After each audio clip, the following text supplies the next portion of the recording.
Bahai Manphiyo ka Khorosa Siniyani Mangkwthui Shal Koraliya Khorokjaya Khoroksani Mangkwthui Mani Tongmani Ta Shalo Agotola MBB Rungno Kotorganani 1 number Liko Manka Siniya Khoroksa Bwkhuk ni Mangkwthui Amjani Lukurok Tuyo Kochokjak Mangkwthui Nukmani ulo Naimathangrokno Koktongno Horlakha Patima Thaya Police Naimathang Phai Sokoimani ulo Horbothanai Sengkararok Mangkwthui no Likni Khosaina Halakha Mangkwthui ni sago kaisai rijak mari kore haifano Mangkwthui amjogoi bebak pati mungno cheri naimani ulono gobeiko ongkhori phani hini saka naimathang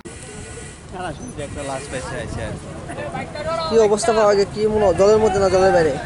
জলের মধ্যে তো দেখতেছি দেখা যায় না এমন কি অবস্থা দেখা যাচ্ছে কেমন পড়ে কেমন অবস্থা দেখা যাচ্ছে তো বুঝাচ্ছি না তো কোন সময় পাওয়া গেছে আমি তো এখন পর হইলাম ওখানে জায়গার নাম কি ধরে অনেক পালা আমাদের কাছে একটি খবর আসে কি একটা ওমেন ডেড বডি 1 নম্বর লেক যেটাকে বলা হয় ইউনিভার্সিটির নিচে যে লেকটা ছোট লেক ওখানে ভাসমান অবস্থায় আছে তো খবর পেয়ে আমরা আসি এবং এসে আমরা executive magistrate dog squad fingerprint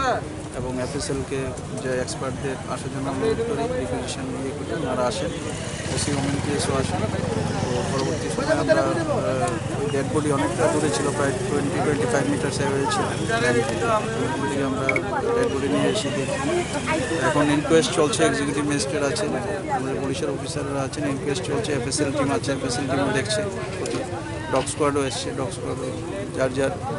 সমস্ত এজেন্সিকে আনা হয়েছে যার যে কর্তব্য করা সেগুলো করছে আমরা খতিয়ে দেখছি কী হয়েছে প্রাথমিকভাবে কী মনে হচ্ছে এখন তো ওই রকম ডেড বডি যেটা আমরা দেখেছি কোনো ভিজিবল কোনো ইনজুরি মার্কস কিছু নেই কিন্তু এখন তো কিছু বলা যাবে না জাস্ট ইনভেস্টিগেশন শুরু হয়েছে সমস্ত এক্সপার্টরা দেখছে ওনাদের সঙ্গে কথা বলে আমরা পিএমের জন্য ডেড বডি পাঠাই পরিচয় পাওয়া গেছে পরিচয় এখনও পাওয়া যায়